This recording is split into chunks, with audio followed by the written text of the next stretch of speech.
ॐ श्रीकृष्णाय परमात्मने नमः.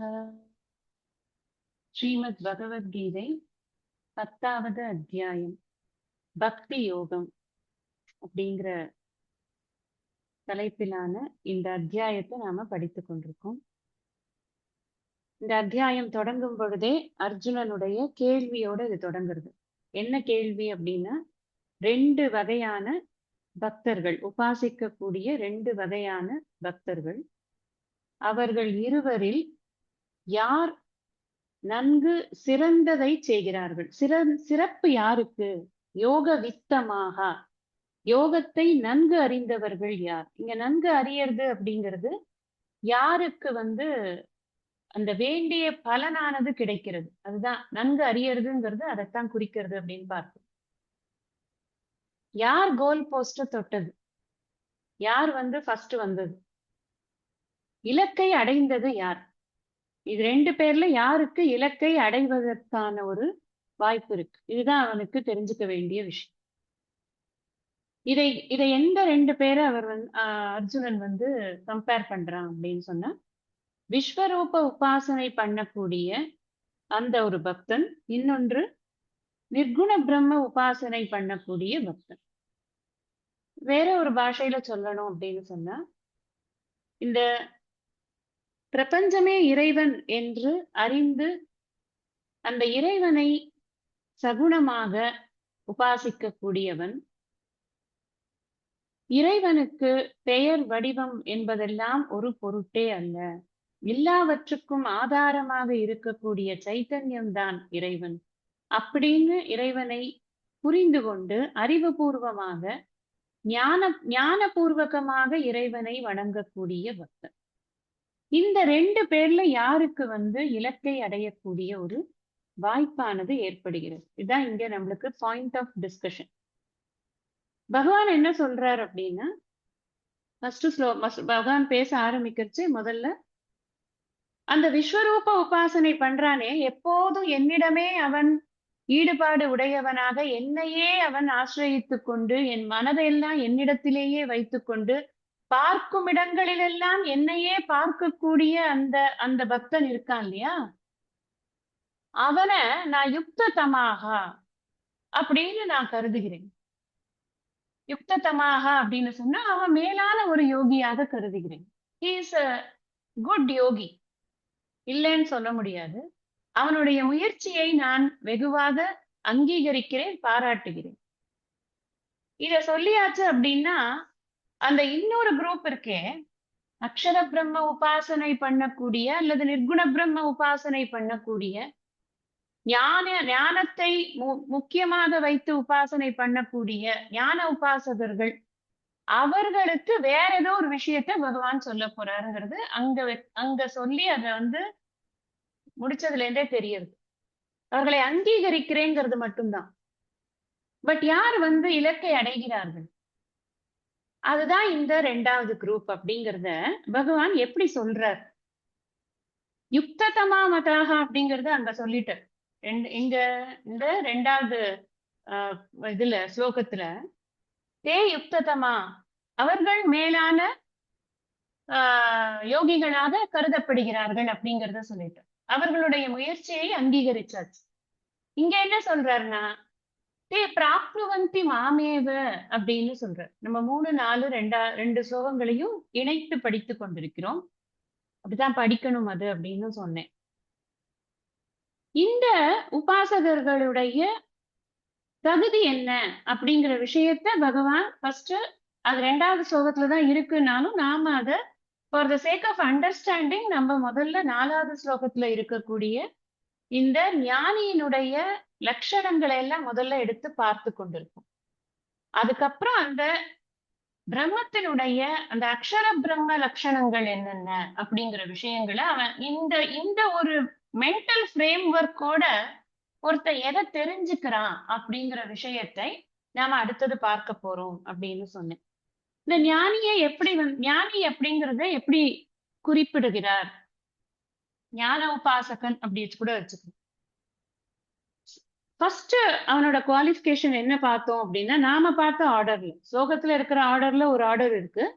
அது வந்து சந்தத்துக்காக சில ஆர்டர்ஸ் இருக்கும். நாம ஒரு ஆர்டர் பார்த்திருக்கோம். ஃபர்ஸ்ட் என்ன பார்த்தோம் அப்படின்னா, சர்வபூத ஹிதே ரதாஹ. அந்த ஆர்டரே கூட ரீஅரேஞ்ச் பண்ணக்கூடிய ஒரு ஆர்டர் தான். நம்ம சர்வபூத ஹிதே ரதாஹன்னு பார்த்தோம். சர்வத்ர சமபுத்தயகன்னு பார்த்தோம். இந்திரிய கிராம சம்யமம் அப்படின்றது சம்யமி அப்படிங்கிற 3 விஷயங்களை பார்த்தோம். இத ஃபர்ஸ்ட் நம்ம இப்படி உல்டாவா பார்க்கிறது இன்னும் கூட ரொம்ப கிளாரிட்டி கொடுக்கும். எப்ப ஒருத்தனுக்கு சர்வத்திர சமபுத்தையாக வரும், எப்ப ஒருத்தன் வந்து சர்வபூத ஹிதே ரத்தனா இருக்க முடியும் அப்படின்னு கேட்டா, இந்திரிய கிராமம் சந்நியம்ய அந்த குவாலிட்டி அவன் வந்து அட்டைன் பண்ணினாதான் அவன் தனக்குன்னு ஒரு விஷயத்த நாடாமல் இருக்க முடியும். பெரிய பிரச்சனையே என்ன அப்படின்னா, என்னுடைய சந்தோஷம் எனக்காக நான் சாட்டிஸ்ஃபை ஆகணும், நான் மேல வரணும், எனக்குன்னு கோல்ஸ், பர்சனல் லைஃப், பர்சனல் கோல்ஸ்ன்னு நம்ம சுருக்கிக்கிற போதுதான் நாம இந்த உலகத்தை பரந்துபட்ட பார்வையாக பார்க்க முடியாத ஒரு சூழ்நிலையில மாட்டிக்கிறோம். அது ஏன் சுருக்கிக்கிறோம் அப்படின்னு சொன்னா, இந்த இந்திரியங்களை நெறிப்படுத்த தெரியாமல் அது என்னெல்லாம் ஆசைப்படுறதோ அதெல்லாம் கொடுக்கறதுக்கான ஒரு விளைவில் நாம மாட்டிக்கிறோம். இது எல்லாமே நாம அறியாமையினால, அஜ்ஞானத்தினால நாம போய் மாட்டிக்கொள்ளக்கூடிய விஷயங்கள். அப்படி இல்லாம அந்த இந்திரிய கிராமம்னா குரூப், கூட்டம் அப்படின்னு அர்த்தம். எப்படி ஒரு ஆமையானது தன்னுடைய 5 அங்கங்களையும் உள்ளே இழுத்து கொண்டு ஆபத்து காலத்தில் வெளியே தெரியாமல் வைத்துக் கொண்டிருக்கிறதோ, அதுபோல நீயும் இந்த 5 இந்திரியங்களையும் நீ உன் கட்டுப்பாட்டில் வைத்துக் கொள்ள வேண்டும். அப்படி வைத்துக் கொண்டிருப்பவன் தான் சிதப்பிரஜ்ஞன் அப்படின்னு பகவானும் சொல்றார். நீ வச்சுக்கணும் அப்படிங்கறது அது உனக்கு ஏழ்மைக்கும் சிறப்பை கொடுக்கும் அப்படின்னு வள்ளுவரும் சொல்றார். நான் நிறைய குறள்கள் நம்ம போன தடவையே பார்த்துட்டோம். நீட்டார் பெருமையில இருந்தெல்லாம் நம்ம பார்த்தோம். இதற்கு சான்றாக இருக்கக்கூடிய குறட்பாக்களில் அப்போ இது வந்து ரொம்ப இது என்னதான் நம்ம தேர்டா பார்த்தா கூட இதுதான் முதல் குவாலிட்டி, நம்ம அட்டைன் பண்ண வேண்டிய முதல் குவாலிட்டி. ஏன்னா பகவானுமே என்ன சொல்றார் 3வது அத்தியாயத்துல, இந்திரியாணி மனோபுத்தி அஸ்யாதிஷ்டானம் உச்சியத்தைன்னு தான் சொல்ற. அப்ப இந்திரியங்களை நீ நியமம் பண்ணறது அப்படிங்கிறது எந்த சாதனை. இப்ப நம்ம தத்துவபோதத்திலையுமே முதல்ல பார்த்தது இந்திரிய நியமங்கள் தான். ஞானேந்திரிய கர்மேந்திரிய நியமங்களை தான் சமம் தமம் அப்படின்னு பார்த்தோம். அப்புறம் சித்தத்தை ஒருநிலைப்படுத்தணும், உன் வெளி விஷயங்களிலிருந்து உன் மனதை மீட்டெடுத்து உன்னுடைய சதர்ப்பத்தில் நிலை நிறுத்தணும், ஸ்ரத்தை இருக்கணும், உனக்கு இச்சை இருக்கணும். நான் முக்தன் அப்படிங்கறத உணரணுங்கிற இச்சை இருக்கு. இதெல்லாம் தான் ஃபர்ஸ்ட் குவாலிஃபிகேஷன் அப்படின்னு நம்ம இதுல பார்த்தோம். சாதன சதுஷ்டய சம்பத்தி அப்படின்னு பார்த்தோம். இந்த சாதன சதுஷ்டய சம்பத்தி அப்படிங்கறது தான் இங்க வேற ஒரு இதுல இந்திரிய கிராமம் சந்நியம்ய அப்படின்னு போட்டிருக்க. அதை அட்டைன் பண்ணவன் அப்படின்னு இங்க காமிக்கிறேன். முன்னாடியே சொன்னேன், போன கிளாஸ்லயே சொன்னேன், ப்ராசஸ வேற இடங்கள்ல எல்லாம் சொல்லிட்டு இங்க அந்த ப்ராடக்டோட பேரை தான் கொடுக்குறாரு. இப்போ இவ்வளவு தூரம் டிராவல் பண்ணதுக்கு அப்புறம் இந்திரிய கிராமம் சந்நியம்யன்னு சொன்னாலே அவனுக்கு அந்த விஷயம் என்னன்னு புரிஞ்சிடும். எக்ஸ்பிளைன் பண்ணணும்ன்ற அவசியம் இல்லை. நீங்க ஏன் எக்ஸ்பிளைன் பண்ணிட்டு இருக்கீங்க அப்படின்னு கேட்டீங்கன்னா, நான் திரும்ப திரும்ப சொல்றது மாதிரி எத்தனை தடவை சிந்திச்சாலும் மறுபடியும் சிந்திக்கதான் அது நம்ம கிட்ட ஒரு ஊத்து கண்ணை அடைக்காம தண்ணி வந்துட்டே இருக்கணும் அப்படின்னா தோண்டிண்டே இருக்கணும். தொட்டனைத்து ஊரும் வளர்க்கேணி மாந்தர்க்கு. அது மாதிரிதான் இந்த படிச்ச விஷயத்த திரும்ப திரும்ப சிந்திக்கிறதன் மூலமாக அது திரும்ப சர்ஃபேஸ்க்கு வரும். சயின்டிபிக்கா கூட நம்ம மெமரி வந்து எப்போ வந்து ஃப்ரெஷ்ஷா இருக்கும் அப்படின்னா, அகெயின் அண்ட் அகெயின் எந்த விஷயத்த நம்ம பிரெயின் போய் டச் பண்ணுதோ அந்த விஷயத்த தான் மெமரி ஃப்ரெஷ்ஷா வச்சுக்கும். இதனாலதான் பாராயணம் பண்ணணும்னு சொல்றதே நான். அதனால இந்த இந்திரிய கிராமம் சந்நியம்ய அப்படிங்கிறது ஃபர்ஸ்ட் குவாலிஃபிகேஷன். அத முதல்ல ஒரு உபாசகன் தன்னுடைய தகுதியாக அவன் பண்ணி அவன் வந்து அதுல மாஸ்டர் ஆயிடுறான். இங்க மாஸ்டர் ஆனவனை பத்தி தான் பேசுறோம் நம்ம. அப்படி இருக்கக்கூடியவனுடைய மனம் எப்படி இருக்குன்னா சர்வத்திர சமபுத்தையக. அங்க எந்த டிஃபரன்சஸும் தெரியறது கிடையாது. யார் எனது அப்படிங்கிறது இருந்தா தானே அங்க ஏதாவது தெரியறதுக்கு. எனக்கு அகங்காரம் மமகாரம் இல்ல, செல்ஃப் அஜெண்டா இல்ல, அஜெண்டா இல்லாத ஒரு ஆளு நான். அப்படி இருந்தேன்னா என்ன ஆறுதுன்னா எனக்கு எதை பார்த்தாலும் ஒன்னாதான் தெரியுது. எதுவுமே உயர்த்தியும் இல்லை, எதுவுமே தாழ்த்தியும் இல்லை. இன்னும் சொல்ல போனா எல்லாவற்றிலும் இருக்கக்கூடிய சமத்தை பார்க்கக்கூடிய ஒரு புத்தி எனக்கு ஏற்படுறது. நான் குடத்தை பார்த்தா அந்த குடத்துல இருக்க முழுவதும் நிறைந்து இருக்கக்கூடிய மண்ணை பார்க்கிறேன். நான் நகையை பார்த்தா நகை முழுவதும் இருக்கக்கூடிய தங்கத்தை பார்க்கிறேன்.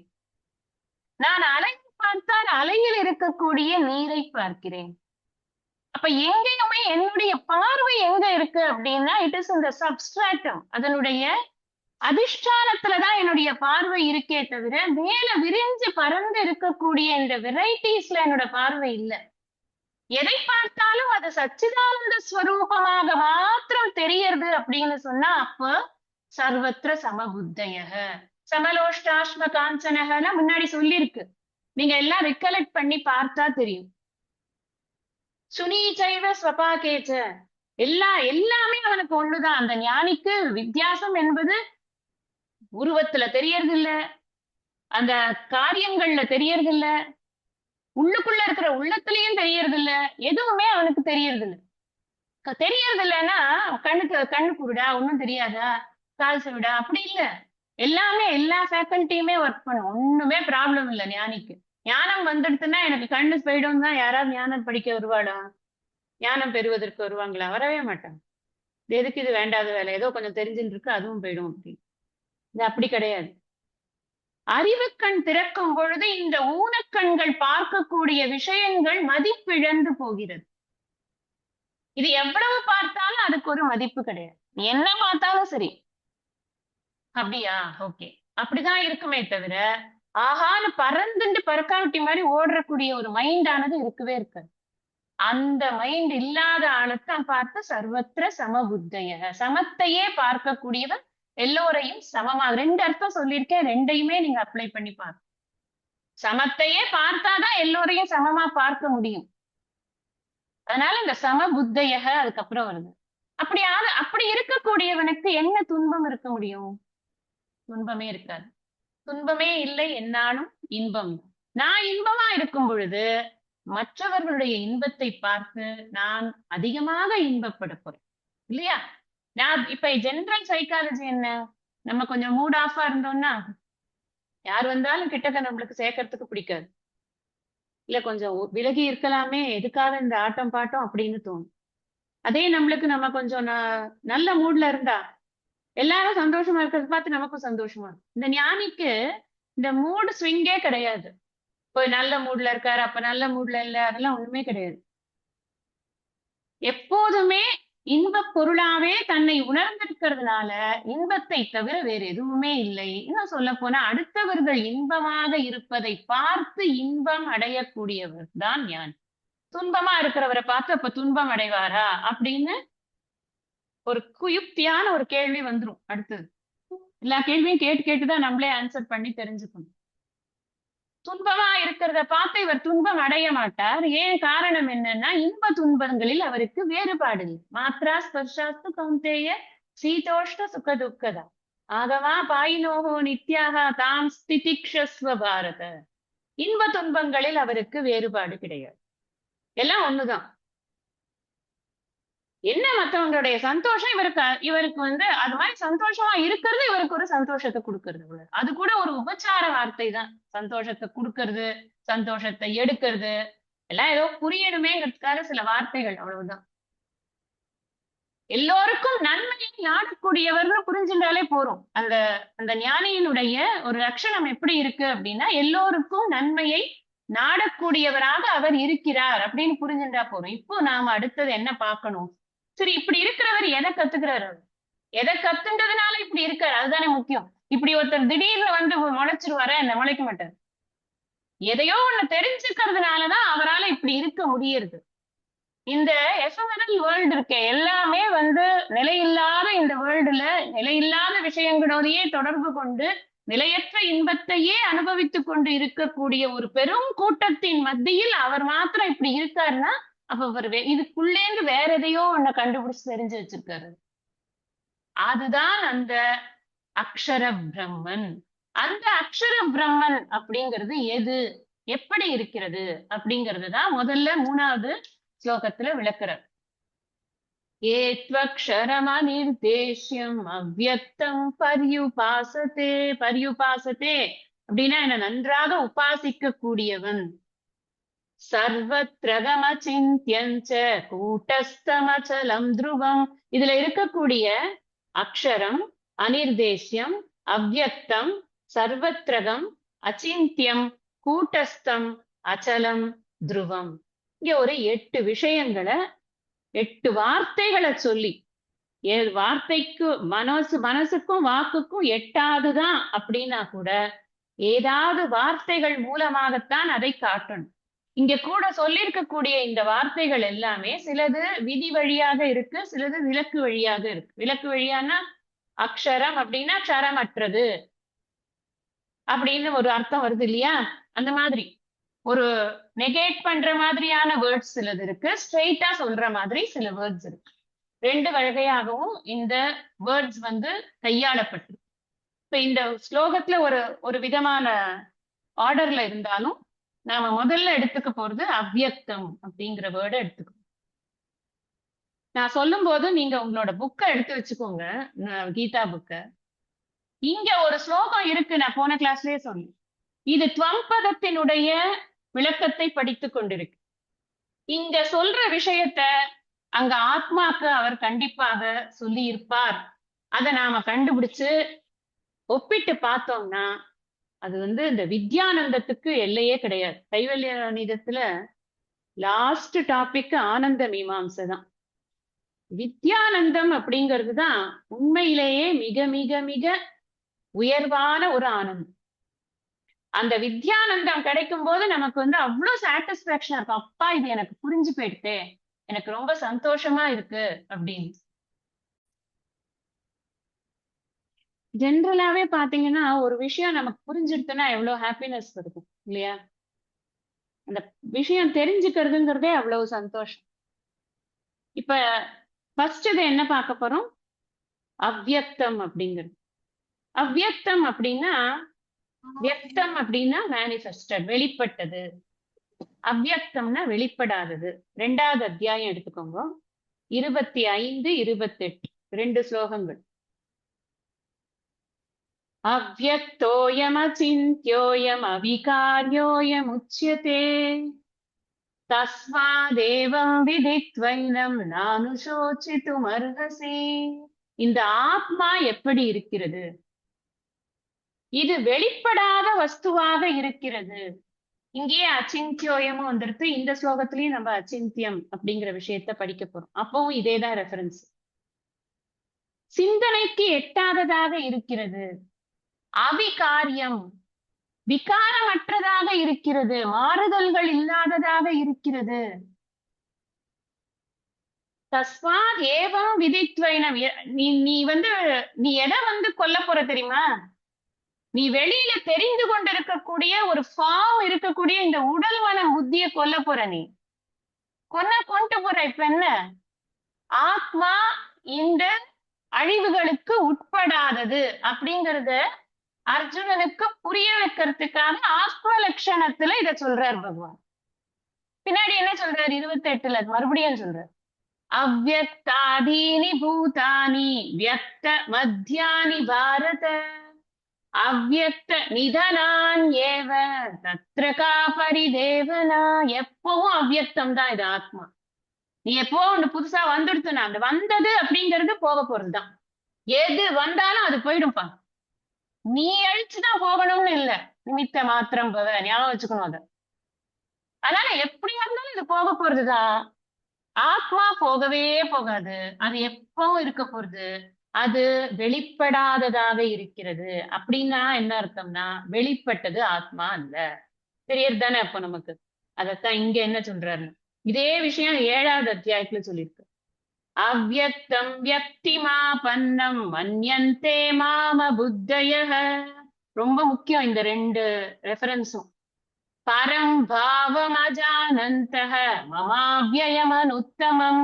சீரியஸ் ஸ்டூடெண்ட்ஸ் தயவு செஞ்சு இதெல்லாம் நல்லா நோட் பண்ணிக்கோங்க. எதுக்கு சீரியஸ் ஸ்டூடெண்ட்ஸ் நோட் பண்ணிக்கோங்கன்னு சொல்றேன் தெரியுமா? இதை என்ஜாய் பண்ணுனா அப்படி இருக்கும். இது நம்ம வந்து இப்ப படிச்சிட்டோம், அதுக்கப்புறம் மறுபடியும் ஒரு செகண்ட் ரீடிங் படிப்போம்ல, அப்ப ஆஹா, ஆத்ம லட்சணம், இங்க ஈஸ்வர லட்சணம். 7வது அத்தியாயம் யாரை பத்தி பேசுற? ஈஸ்வரனை பத்தி பேசுற. நம்ம என்ன ஐக்கியத்தை கண்டுபிடிக்கிறதுக்காக இப்ப வந்து போராடிட்டு உட்கார்ந்துருக்கோம்? தத்துவமுக்கு தானே. சத்துலயும் அதே விஷயம்தான். அவ்யக்தம் வியக்திமாபன்னம் மன்யந்தே மாம புத்தயக.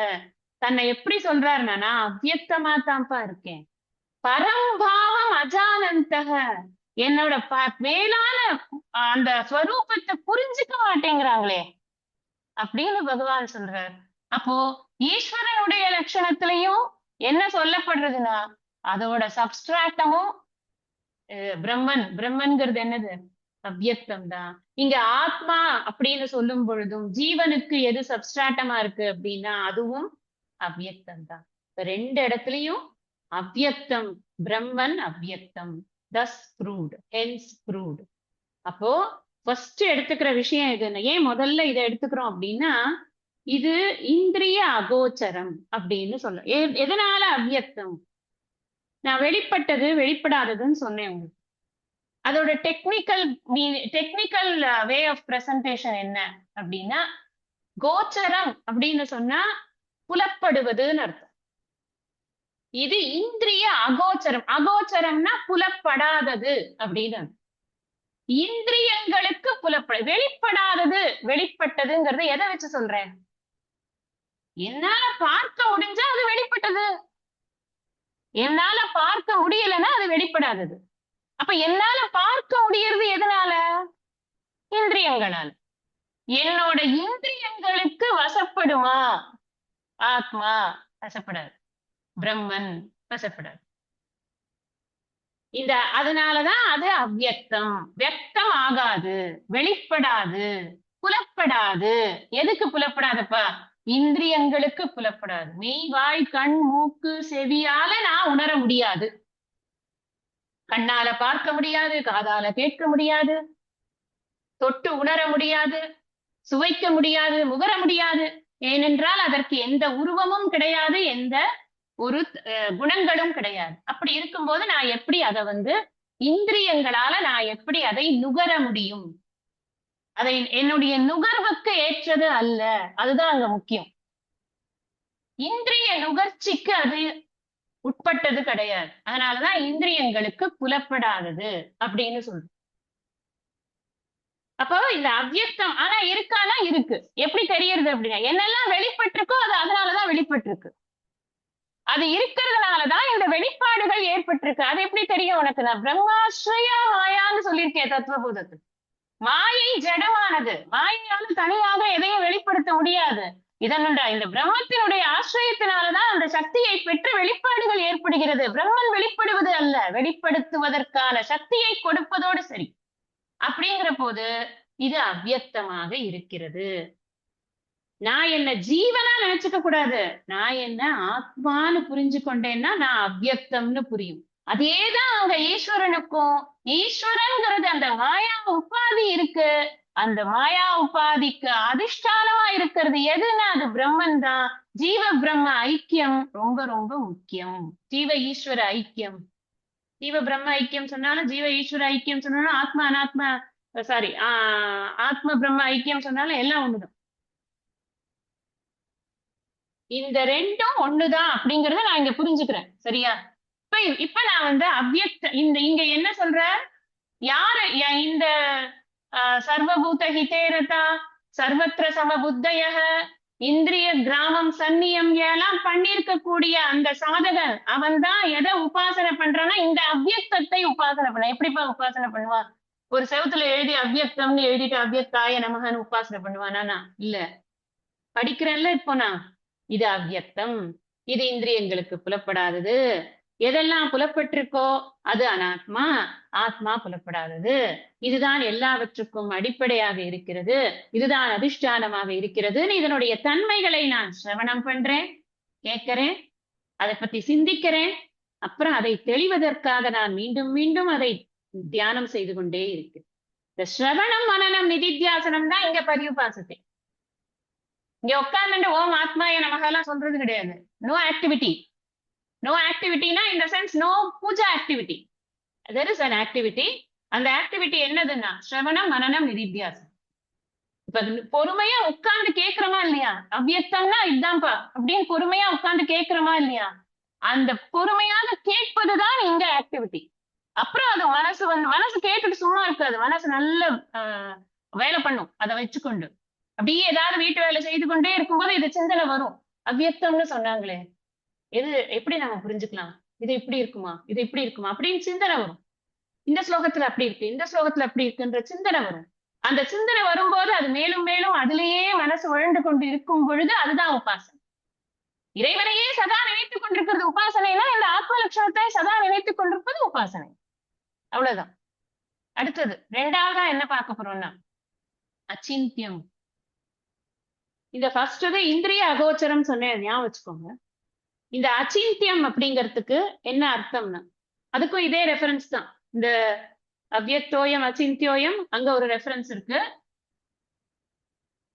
இங்க என்ன சொல்றார்? அச்சிந்தியம் அப்படிங்கிறதுக்கு என்ன அர்த்தம்னா சிந்தனைக்கு எட்டாதது.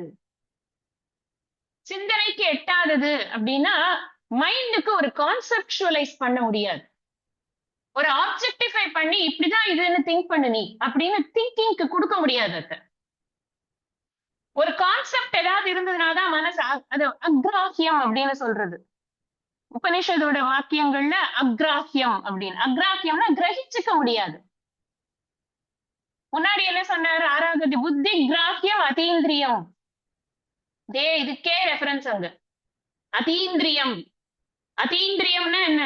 இந்திரியங்களுக்கு அப்பாற்பட்டது, புத்தியால் கிரகிக்கப்படுவது. அது எப்படின்னா சிந்தனை பண்ணி பண்ணி கிடையாது. இந்த விஷயங்கள் இப்படித்தான் இருக்குன்னு புரிந்து கொள்வதன் மூலமாக எதெல்லாம் இதற்கு ஆப்போசிட்டா வெளிப்பட்டு இருக்கிறதோ அதையெல்லாம் நெகேட் பண்றது மூலமாகத்தான் தெரிஞ்சு கொள்ள முடியும். தனிப்பட்ட முறையில் இதுதான் ஆத்மா, இதை சிந்தனை செய்யணும் அப்படி சிந்தனை பண்ண முடியாது. ஏன்னா சிந்திக்கிறதுக்கு எது வேணும் உங்களுக்கு? நீங்க அந்த ரீசனிங் தெரிஞ்சாதான் ஏன் சிந்திக்க முடியாதுன்னு புரியும். எதனால எதை வச்சு சிந்திக்கிறோம்னா மனசை வச்சு சிந்திக்கிறோம். இந்த மனசு இருக்கு இல்லையா, இது எமோஷன்ஸ் தான் பர்சீவ் பண்ண முடியும். ஏதாவது ஒரு எமோஷனை இதால உள்வாங்க முடியும். ஒரு கோபத்தை வாங்க முடியும், ஒரு சந்தோஷத்தை வாங்க முடியும், அழுகையை வாங்க முடியும், இயலாமையை வாங்க முடியும், வேற எது வேணாலும் நவரசங்கள்ல எது வேணாலும் வாங்க முடியும். ஆனா எமோஷனுக்கே ஆளாகாத, எமோஷனுக்குள்ளேயே வராத அந்த ஆத்மாவை எப்படி அது உள்வாங்க முடியும், சிந்திக்க முடியும்? அப்ப அது சிந்தனைக்கு ஒரு விஷயம் ஆகாது. ஒரு விஷயம்னு ஒண்ணு இருந்தாதான், ஆப்ஜெக்ட்னு ஒண்ணு இருந்தாதான் அதை ஆப்ஜெக்டிஃபை பண்ணி சிந்திக்க முடியும். இது அந்த மாதிரியான ஆப்ஜெக்டிஃபை பண்ணக்கூடிய ஒரு விஷயமாக இது இல்லை. அப்ப சிந்தனைக்கு எட்டாததா, மனசுக்கு எட்டாதுன்னு அர்த்தம். அது என்னோட மனசுக்கு இது ஒரு விஷயமா ஆக முடியாது. இது அப்புறம் நான் எப்படிதான் அறிஞ்சுக்கிறேன் அப்படின்னு சொன்னா, எதெல்லாம் இல்லைன்னு தெரிஞ்சுக்கிறது மூலமா நான் அறிஞ்சுக்கிறேன். என் மனசுக்கு சில விஷயங்கள்லாம் இருக்குல்ல, என் மனசுகிட்ட ஏற்கனவே சில விஷயங்களை பத்தின டேட்டா இருக்குல்ல, அந்த டேட்டாலாம் நெகேட் பண்ணிட்டேன்னா அதுதான் இது அப்படின்னு சொல்றேன். அப்போ இது தனிப்பட்ட முறையில இதை ஒரு பொருளாக எடுத்து வைத்து சிந்திப்பது அப்படிங்கிறது முடியவே முடியாது. அப்படி சிந்தனைக்கு அப்பாற்பட்டதாக இருக்கிறது. இது ரெண்டாவதா பாக்குறோம். மூணாவதா என்ன பாக்குறோம்னா அனிர்தேஷ்யம் அப்படின்னு கொடுத்து. நிர்தேஷ்யம் அப்படின்னு சொன்னா என்ன அர்த்தம்னா இன்னது என்று நிர்ணயித்து கூறத்தக்கதாக இருக்கிறது அப்படிங்கிறது தான் நிர்தேஷ்யம். இது இப்படிதான்ப்பா அப்படின்னு டிஃபைனபிள். அப்படி டிஃபைனபிளா இது இல்ல. ஏன் இல்ல? ஏன்னா எதையாவது ஒண்ணு டிஃபைன் பண்ணணும்னா அதுக்கு சில குணங்கள் வேணும், சில ஆட்ரிபியூட்ஸ் இருக்கணும். என்ன அப்படின்னா ஜாதி, குணம், கிரியா, சம்பந்தம் இதெல்லாம் இருக்கும். நடுவுல ரூடின்னு கூட ஒண்ணு சேர்த்துக்கிறாங்க. ரூடினா இது மாதிரி அப்படின்னு ஒரு குறிப்பிட்டு காட்டுவது அப்படின்னு. அது பிரபலமா இல்லாததுனால இந்த 4 முதல்ல பார்ப்போம். ஜாதி, குண, கிரியா, சம்பந்தம். ஜாதினா இது ஒரு இனம். இது என்ன இனத்தை சேர்ந்தது? இது ஆணா? இது இனம்னா, ஜாதினா உடனே நீங்க வர்ணாசிரம ஜாதிகளை நினைச்சுக்காதீங்க, அது கிடையாது. அந்த மாதிரி அத சொல்லல. எந்த பொருளா இருந்தாலும் இப்ப இப்ப இந்த டேபிள் வந்து என்ன இனத்தை சேர்ந்தது அப்படின்னா, இது உடன் டேபிள் அப்படின்னு சொன்னா இதோட இது என்னது வுட். அந்த வுட்டுக்கு ஒரு ஜாதி இருக்கும். என்ன ஜாதி? அது வந்து டீக் வுட்டா, அது ரோஸ் வுட்டா, அது ஏதோ ஒரு வுட். அதுக்கு ஒரு ஜாதி இருக்கும். அப்ப இந்த பொருளுக்கு எந்த பொருளை எடுத்துக்கொண்டாலும் அதுக்குன்னு ஒரு கிளாசிபிகேஷன் இருக்கு. இதுலதான் அது கிளாசிஃபை ஆகுதுன்னு இருக்கு. ஒரு இரும்புனா இரும்புக்குள்ள இருக்கும். இரும்பு பொருட்களுக்குள்ள அது வரும்.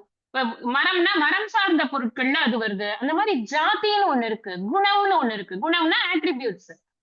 இது வந்து என்ன கலர்ல இருக்கு, என்ன சைஸ்ல இருக்கு, என்ன திக்னஸ்ல இருக்கு, என்ன என்ன டென்சிட்டியில இருக்கு, இது என்ன இதுல இருக்கு, லிக்விடா கேஸா இல்ல சாலிடா அப்படின்னு எல்லாம் அதுக்கு ஒரு குணம் இருக்கு.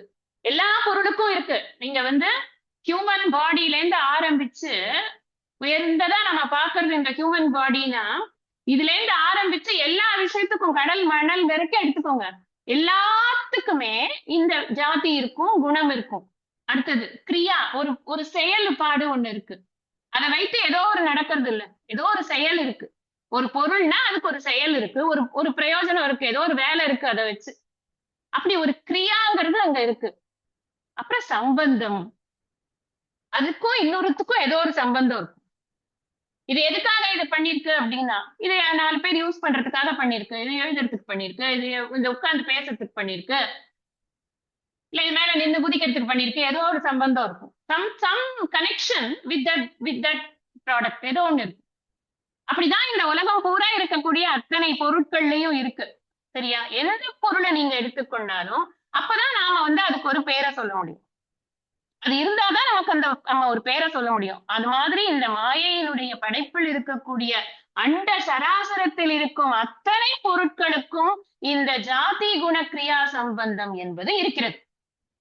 ஆனா இது எதுவுமே கிடையாதுங்கிறது யாருக்கு அப்படின்னு சொன்னா, அதுதான் இந்த தூய உணர்வுக்கு, பிரம்மனுக்கு, ஆத்மாவுக்கு இது கிடையாது. காரணம் என்ன? இதுக்கு ஒரு ஷேப்பும் இல்ல, இதுக்கு ஒரு நேம் கிடையாது, இதுக்கு ஒரு ஃபார்ம் கிடையாது, இதுக்கு ஒரு ஃபங்க்ஷன் கிடையாது, ஒண்ணும் கிடையாது. இதுக்கு உறுப்புகள் கிடையாது, நிரவயவமா இருக்கு. இதுல ஒரு செயலும் கிடையாது, அக்கிரியமா இருக்கு. செயல்பாடு நிஷ்கிரியம் அப்படின்னு சொல்றோம் ஆத்மாவை. செயல்பாடே கிடையாது. இது எல்லை இல்லாததாக இருக்கிறது. இதுக்கு இது எல்லைக்குள்ள அடக்கி இது 2 அடி 3 அங்குலம் சொல்ல முடியாது. அப்ப இது எதுக்குள்ளேயும் வராது அப்படிங்கறதுனால இந்த ஜாதி குண கிரியா சம்பந்தம் நாஸ்தி அப்படின்னு போட்டாச்சு இதுக்கு. 2வது அத்தியாயத்துல 18வது எடுங்க. அந்தவந்த இமே தேஹாஹ நித்யஸ்யோக்தா ஷரீரிணஹ அநாசினோ அப்ரமேயஸ்ய தஸ்மாத் யுத்யஸ்வ பாரத அப்ரமேயஹ அப்படின்னு ஒரு லட்சணம் சொல்லி. வேத அனிர்தேஷ்யம். இது மனோவாக்குக்கு எட்டாதது. மனோவாக் அகோச்சரக, ரெண்டுத்துக்குமே. மனசுக்கும் எட்டாது. வார்த்தையால சொல்லிடலாமா அப்படின்னா, ஏதாவது ஒரு நேம் கொடுத்து சொல்லிடலாமான்னா சொல்ல முடியாது அது. அதனால மனம் வாக்குக்கு தட்டாமல் நிற்பது எது? அங்கிங்கெனாதபடி எங்கும் பிரகாசமாய் ஆனந்த பூர்த்தியாகி அருளோடு நிறைந்தது எது? தன் அருள் வெளிக்குள்ளே அகிலாண்ட கோடி எல்லாம் தங்கும்படிக்கு இச்சை வைத்து உயிர்க்கு உயிராய் தழைத்தது எது? எல்லாம் யார பத்தி சொல்றது? இப்ப புரிஞ்சிடும். இதெல்லாம் பிரம்மனுடைய லட்சணம். அகிலாண்ட கோடி எல்லாம் தங்கும்படிக்கு இச்சை வைத்து உயிர்க்கு உயிராய் தழைத்தது எது? மனவாக்கினில் தட்டாமல் நின்றது எது? முதல் பாட்டு தாய்மான் பாடல். அந்த பரம்பொருள் அப்படிங்கறத விளக்குறதுக்கு அவர் யூஸ் பண்ணிருக்கிற வேர்ட்ஸ் எல்லாமே வந்து வண்டர்ஃபுல் வேர்ட்ஸ், பெஸ்ட் ஃபார் நிதித்தியாசம். அப்ப இது என்ன சொல்றது? அனிர்தேசியம்னா என்னால மனசுல கிரகிக்க முடிஞ்சாதான் அதை வாக்குல கொண்டு வர முடியும். அதர்வைஸ் என்னால கொண்டு வர முடியாது. Until I understand it in my mind, I cannot speak it out. அப்ப இது என்னன்னா, அண்டர்ஸ்டாண்ட் பண்ணிக்கிற இத ஆப்ஜெக்டிஃபை, அண்டர்ஸ்டாண்ட் இல்ல, ஆப்ஜெக்டிஃபை பண்ணிட்டாதான் நான் அதை ஸ்பீக் அவுட் பண்ண முடியும். இதுக்கு ஆப்ஜெக்டிஃபை பண்றதுக்கு இது ஒண்ணும் கிடையாது. இதுக்கு வந்து இது ஆப்ஜெக்டே கிடையாது. இது சப்ஜெக்ட். இதான் பிரச்சனையே. இதுதான் வெரி சப்ஜெக்டே. இதுதான் அனைத்தையும் பார்த்து கொண்டிருக்கிறது. இதுதான் அனைத்திற்கும் சாட்சியாக இருக்கிறது. நம்ம இதுல பார்த்தோம். இதுல தத்துவ போதத்துக்கு எல்லாத்துக்கும் இந்த இந்த 3 இதுக்கு ஜாகிரத், ஸ்வப்ன, சுஷுப்தி, அப்புறம் ஸ்தூல சூக்ஷ்ம சரீரம், அப்புறம் அந்த பஞ்ச கோஷம், எல்லாத்துக்கும் வேறாக சாட்சியாக இருக்கிறது சச்சிதானந்தம் அப்படின்னு படிச்சோமா இல்லையா? அதெல்லாம் அப்படித்தான் சொல்ல முடியுமே தவிர, இந்த பாரு இங்க வா, அந்த ஓரமா தெரியறது பாரு அந்த ரெட் கலர், அதான் அப்படின்னு சொல்ல முடியாது. ஏன்னா அந்த ஜாதி குண கிரியா சம்பந்தம் நாஸ்தி. அதனாலதான் மன வாக்கினில் தட்டாமல் நின்றது.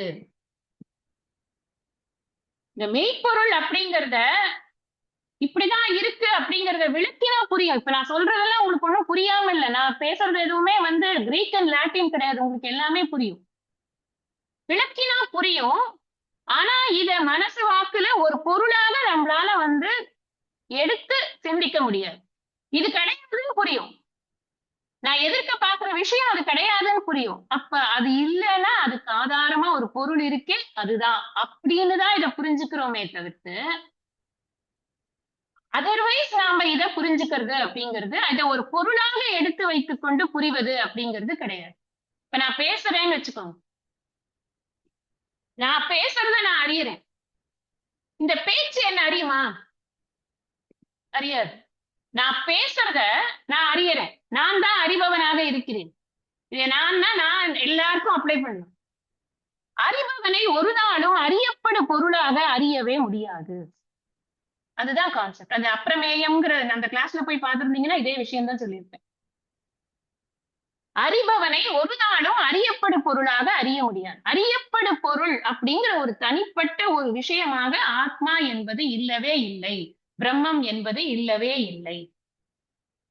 இதை எதுக்குங்க சொல்லிட்டு உட்காந்து பேசாம இருக்க வேண்டியது. அதனாலதான் தாய்மானவர் சொன்ன சித்தம் மௌனம், செயல் வாக்கு எல்லாம் மௌனம், சுத்த மௌனம் என்பால் வாய்க்க பராபரமி. பேசவே வேணாம்ப்பா. இதுல பேசுறதுக்கு என்ன இருக்கு?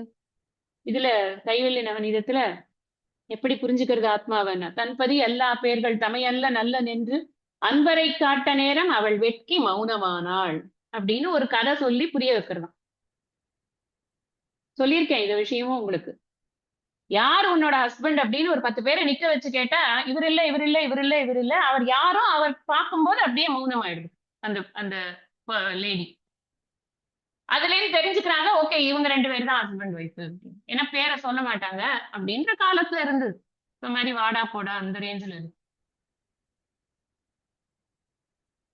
அப்ப எல்லாவற்றையும் நீக்கி நீக்கி இதன்று இதன்று என சேடித்து பின் பரபிரம்மம் ஒன்றை பேசாமல் காட்டும் வேதம் கைவல்லியவனில்.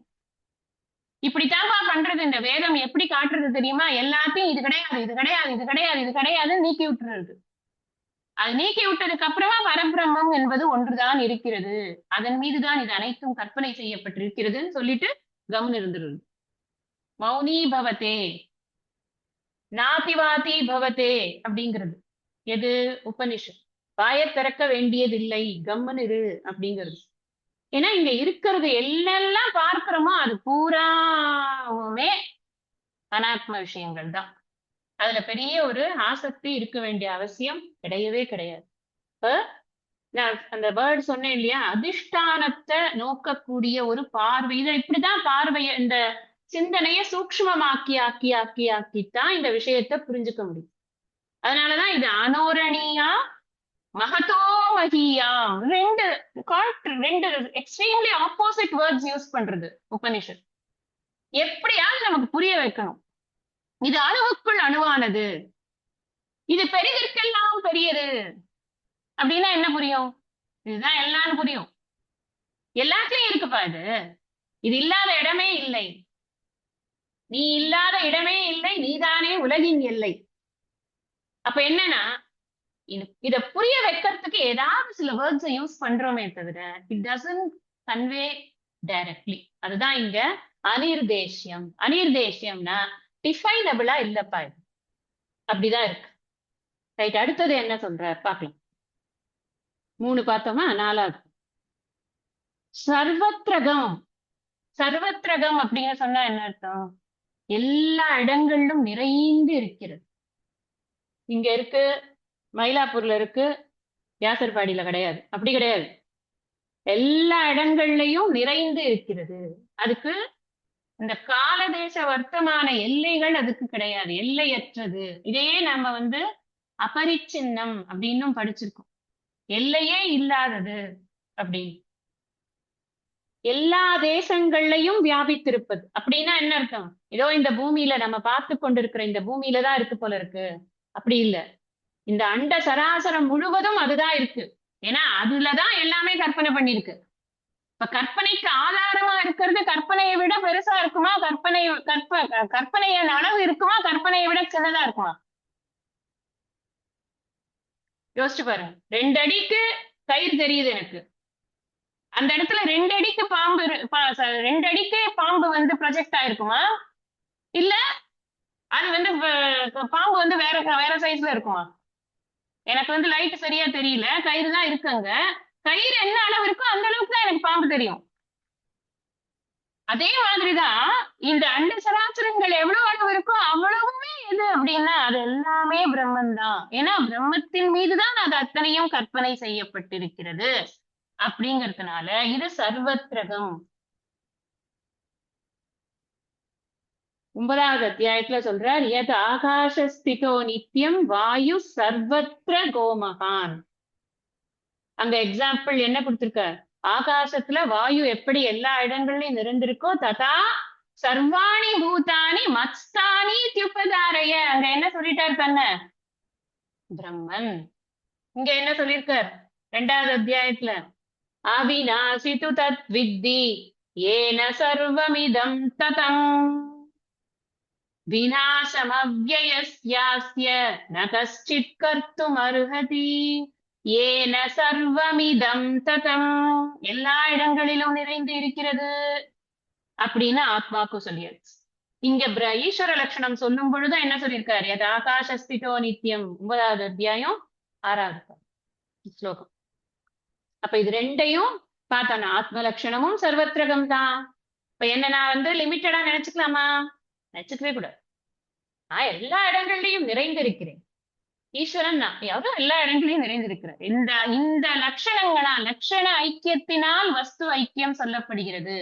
நானும் ஈஸ்வரனும் இந்த உபாதியினால நாங்க 2 பேரும் ஒண்ணு ஆகவே முடியாது. ஏன்னா எனக்கு சிற்றறிவு, அவருக்கு வாலறிவு. ஒண்ணுமே பண்ண முடியாது. அவர் நினைச்ச ஜீ பூம்பா போட்டு என்ன வேணா பண்ணுவார். அவர் மாயை கைக்குள்ள வச்சிருக்கார். நான் மாயைக்கு கட்டுப்பட்டு இருக்கேன். நான் எப்படி ஒண்ணு ஆக முடியும்னா இந்த லட்சணங்கள்ல எல்லாம் நாங்க ஒண்ணுதான். அந்த லட்சண ஐக்கியத்தினால் வஸ்து ஐக்கியம் ஆனது நமக்கு சித்திக்கிறது அப்படின்னு தான் சாஸ்திரம் சொல்றது. அதுதான் தத்துவமசி மகா வாக்கியத்தை நீ எப்படி ஐக்கியம் பண்ற படிச்சிருக்கோமே நம்ம தத்துவ போதம்ல, இப்பதான் படிச்சோம் இல்லையா? எப்படி அது எல்லா இடங்கள்லயும் நிறைந்திருக்கிறது, அதுக்கு சில எக்ஸாம்பிள்ஸ் கொடுக்கறது சாஸ்திரம். இப்ப எள்ளு இருக்குல்ல, எள்ளு எத்தனை பெருசு இருக்கு? துணூண்டு இருக்கு. கையில ஒட்டினா கூட தெரியாது, காமிச்சா கூட தெரியாது. அந்த எள்ளுக்குள்ள எண்ணெய் இருக்கா இல்லையான்னா இருக்கு. எண்ணெய் நல்லா ஆட்டினா எண்ணெய் வரும். அந்த எண்ணெய் எள்ளோட முனையில இருக்கா, லாஸ்ட்ல இருக்கா, நடுவுல இருக்கா? முழுக்கதான் இருக்கு. எள்ளுக்குள்ள எண்ணெய் எப்படி நிறைந்திருக்கிறதோ, அலையில இன்னொரு எக்ஸாம்பிள் சேர்த்துக்கிறோம் நம்ம. இப்போ இந்த விஷயத்துக்கு ஒரு எக்ஸாம்பிள் சேர்த்து, ஏற்கனவே மீதியெல்லாம் நம்ம பார்த்த எக்ஸாம்பிள். அலையில எப்படி தண்ணீர் நிறைந்திருக்கிறதோ, அலைங்கிறது தண்ணீரால் ஆனதுன்னா மேல் அலை தண்ணீரால் ஆனது, கீழ் அலை காற்றால் ஆனதுன்னு சொல்றோமா? இல்லையா? அலை முழுவதும் இருப்பது என்ன? தண்ணீர் தான். குடம் முழுவதும் இருப்பது என்ன? மண்ணு தான். நகை முழுவதும் இருப்பது என்ன? தங்கம் தான். ஆடை முழுவதும் இருப்பது என்ன? நூல் தான். நான் நூலுங்கிற திருஷ்டியை பார்த்துட்டேன்னா எனக்கு ஆடையில இருக்கிற வசீகரம் போயிடும். யோசிச்சு பாருங்க.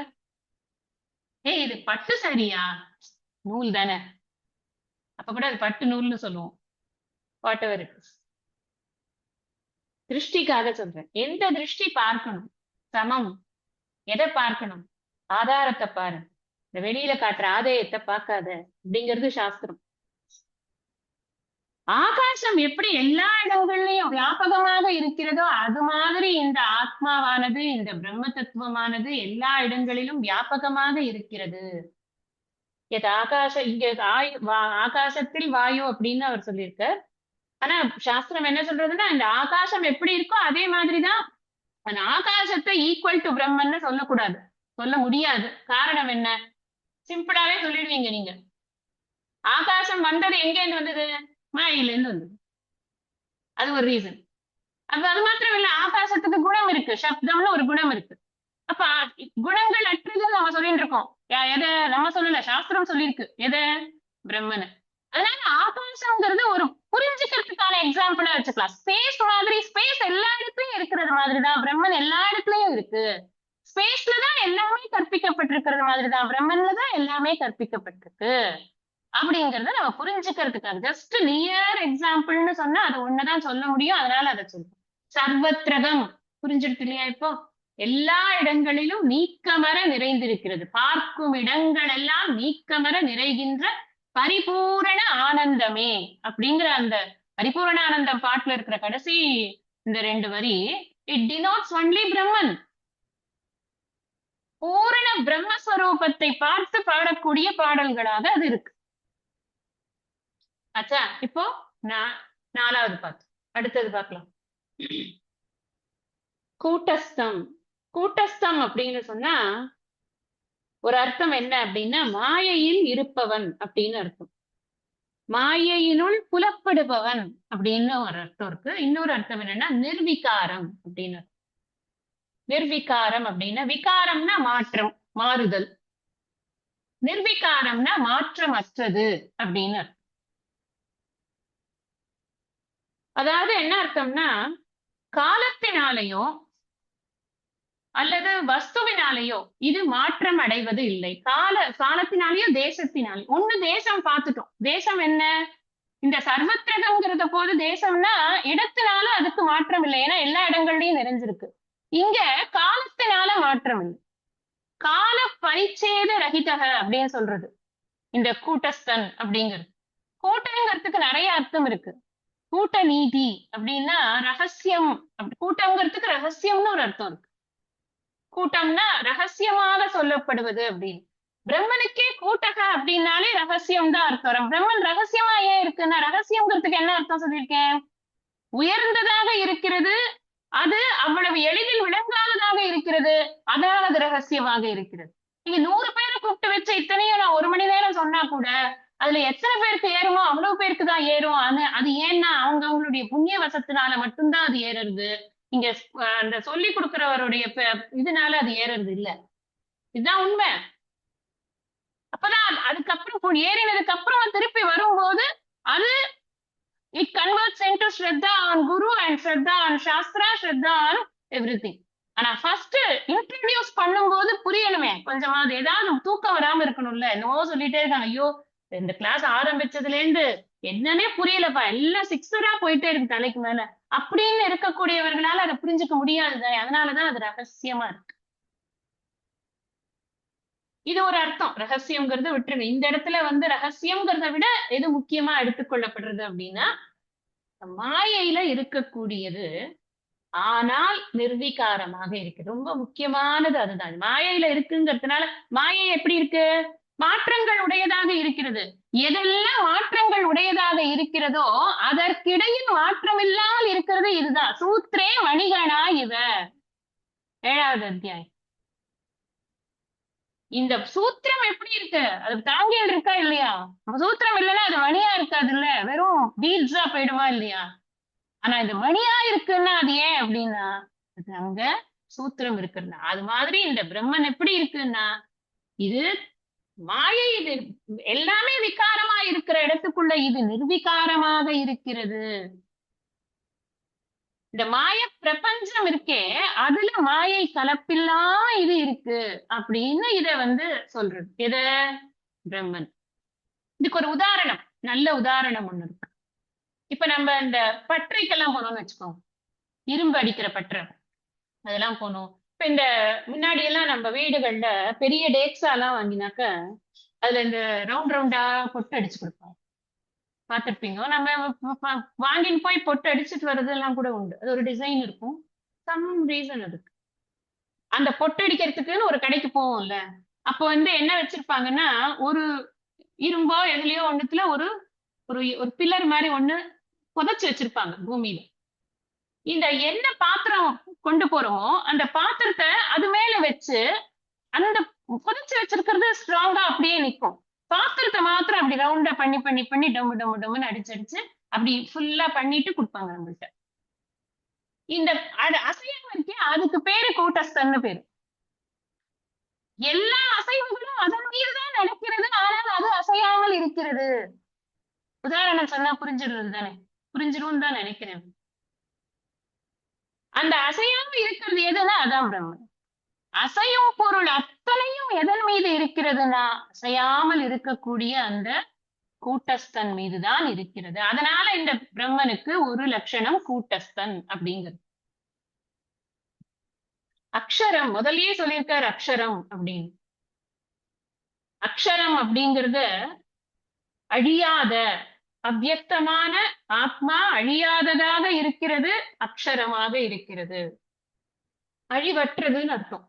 அழிவு எதுக்கு வரும் யோசிச்சு பாருங்களேன். அழிவு எதுக்கு வரும்? ஏதாவது ஒரு உறுப்புன்னு ஒண்ணு இருந்தாதான் அது போகும், அதுக்கப்புறம் திருப்பி சேரும், ஏதாவது ஒண்ணு நடக்கும். விகாரப்பட்டாதான் அழிவு வரும். விகாரமே இல்லைன்னா அழிவு வராது. கூட்டஸ்தம் சொன்னதுக்கு அப்புறம் இது ஏன் சொல்றேன்னா அக்ஷரத்தை புரிஞ்சுக்கிறதுக்கு தான். இதுக்கு மாற்றமே இல்லை, இது அசையாத இருக்கு, இதுக்கு எந்த உறுப்பும் இல்ல, அது இது வந்து இதுல ஆக்டிவிட்டியே கிடையாது. அப்படி இருக்கும்போது அதுல எப்படி அழிவு வரும்னா அழிவே வராது. அது எப்போதும் ஒரே மாதிரியே இருந்து கொண்டிருக்கும், கூடவும் இல்ல குறையவும் இல்ல, அப்படியேதான் இருக்கு. அச்சலம் அப்படின்னா அசையாதது, தெரியும் எல்லாருக்கும். அச்சலம் அப்படின்னு சொன்னா அசையாது, முன்னாடியே சொல்லியிருக்கேன்னு நினைக்கிறேன். துருவம் அப்படின்னு சொன்னா நிலைத்து நிற்பது, எப்போதும் நிலைத்து நிற்பது. இப்படிப்பட்ட இந்த அக்ஷர பிரம்மத்தை யார் ஒருத்தன் உபாசிக்கிறானோ என்ன சொன்னா என்ன அர்த்தம்?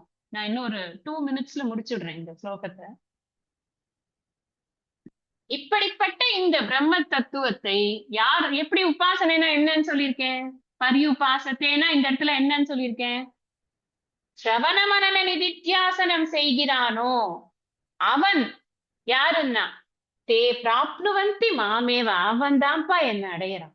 அந்த நான் அந்த இடத்துல மாமேவங்கிறது யார்? அவரு அவர்தான் அந்த பிரம்ம தத்துவமாகவே இருக்கிறார். நான் என்னுடைய உண்மை ஸ்வரூபம் என்ன முன்னாடியே சொல்லிட்டாருல்ல, அவ்யக்தம் வியக்திமாபன்னம் மன்யந்தே மாம புத்தய, எல்லா இடத்தையும் சொல்லிட்டு தானே வர்றார். 7வது அத்தியாயத்துல சொல்றார், 8வது அத்தியாயத்துல சொல்றார், 9ல 10ல 11ல எல்லாத்துலயும் தன்னுடைய நிஜஸ்வரூபம் எதுன்னா பிரம்மஸ்வரூபம் தான்ங்கிறத சொல்லிக்கொண்டே வருகிறார். அவனும் தான் என்னை அடைகிறான். அந்த எண்ணெய்ங்கிறது தூய உணர்வாக இருக்கும் என்னை அடைகிறான். தே பிராப்னுவந்தி மாமேவ. அப்ப இதுல இருந்து நம்ம யார் கோல் அட்டைன் பண்ணா, யார் இலக்கை அடைந்தது? இவன் கேட்ட கேள்வி 2 பேர்ல யார் வந்து சிறந்தவர்கள்னா, சிறந்தவன் யார சொல்லுவான்னா, யார் ஜெயிச்சானோ அவனைத்தான் சிறந்தவன் சொல்லுவான். என்னதான் நமக்கு எல்லார் மேலயும் பிடிச்சிருந்தா கூட ஜெயிச்சவனுக்கு தானே கோப்பை. இங்க கோப்பையை பற்றியவன் யார் அப்படின்னா இவன் தான். அப்படி சர்வபூத ஹிதேரதனாக இருந்து எல்லா இடங்களிலும் சமதர்சனமாக பார்க்கக்கூடிய சமபுத்தியை வைத்துக் கொண்டிருக்கக்கூடிய இந்திரிய நிகிரகம் செய்த ஒரு சாதகன் இருக்கானே, அவன் விடாமல் சிரவண மனன நிதித்தியாசனம் செய்து அக்ஷரமாக அனிர்தேசியமாக அவ்யக்தமாக சர்வத்திரகமாக அச்சிந்தியமாக கூட்டஸ்தமாக அச்சலமாக துருவமாக இருக்கக்கூடிய அந்த தூய உணர்வை உபாசித்துக் கொண்டிருக்கிறதுனால் அவன் தூய உணர்வையே அடைகிறான். பிரம்மத்தை அறிபவன் பிரம்மமே ஆகிறான்னு வேத மந்திரம் இருக்கு. இப்ப இதுக்கப்புறமா பகவான் என்ன சொல்ல போறாரு அப்படின்னா, இதுக்கப்புறமா இது எல்லாருக்கும் நாட் பாசிபிள். அதனால அவர் அழகா பிரிச்சு கொடுக்க போறார். யார் யாருக்கு எது பாசிபிளோ அதை பண்ணலாம். எது பெஸ்ட்ன்னு சொல்லிடுவேன், ஆனா இதுதான் ஸ்டெப் பை ஸ்டெப் வர வேண்டியது அப்படின்னு. ரொம்ப இன்ட்ரெஸ்டிங்கா இருக்கும் பகவானுடைய இந்த ஸ்டெப் பை ஸ்டெப் அனாலிசிஸ்னா. அது நம்ம அடுத்த சத்சங்கத்துல படிக்கலாம். இன்னைக்கு இந்த அளவுல இந்த சத்சங்கத்தை நான் நிறைவு பண்றேன். ஐயனே எனதுள்ளே நின்று அனந்த ஜென்மங்களாண்ட மெய்யனே உபதேசிக்க வெளிவந்த குருவே போற்றி. உய்யவே முக்தி நல்கும் உதவிக்கோர் உதவினாயேன் செய்யுமார் ஒன்றும் காணேன் திருவடி போற்றி போற்றி. நிறைவுகிறார்.